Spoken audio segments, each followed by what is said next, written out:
What would your idea be for the degree show? So for the degree show, I would have created a performance piece with me as the performer, taking place once every day throughout lunch hour. I would have inhabited the role of someone from a place where a new set of table manners exist, perhaps from a future or alternative reality where it's considered bad manners to use cutlery or our hands. An audience would not directly be invited to the work. Instead, visitors to the exhibition would come across my piece, unsure whether to view it as art or to be concerned about an exhibition invigilator's strange eating habits. What ideas would this performance be exploring?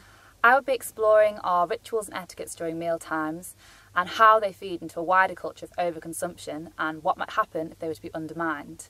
For example, we find it so natural to sit and eat at a table, to pick up a knife and fork or use our hands.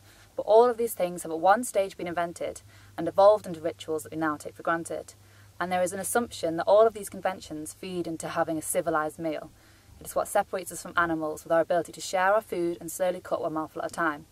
But I'm interested in what happens if these conventions are simply disguises presenting themselves as civility.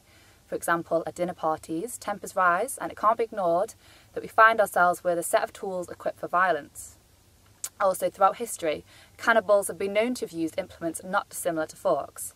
And I think when you put all this together, it becomes clear that by using these conventions, we're literally creating a distance between us and what we eat. And therefore, this is what contributes to our culture of overconsumption. How would the performance question these conventions? So before the performance, I've invented a new way of eating that removes the possibility of using cutlery on my hands. And this would reduce me to grazing, a distinctly animalistic habit and a primal experience.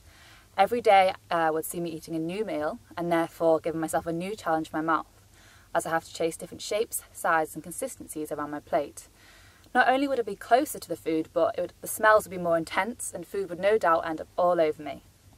I think I'd probably have to concentrate 10 times harder on each bite, which would leave little room for conversation, and the meal would become a prolonged feat of endurance. What is the relevance of inventing this new way of eating? So by inhabiting this role of someone unaware of our ordinary mealtime rituals, I can explore the possibilities that alternatives may offer. For example, different methods of preparation or new ingredients. And I think it's widely recognised that what we eat is very unsustainable. Yet, in attempts to improve this, we don't look at the way we eat at all. We only focus on what we eat. So I think through my performance piece, I am exploring how it's potentially more interesting and more productive to begin with looking at the way we eat, which then feeds into what we eat.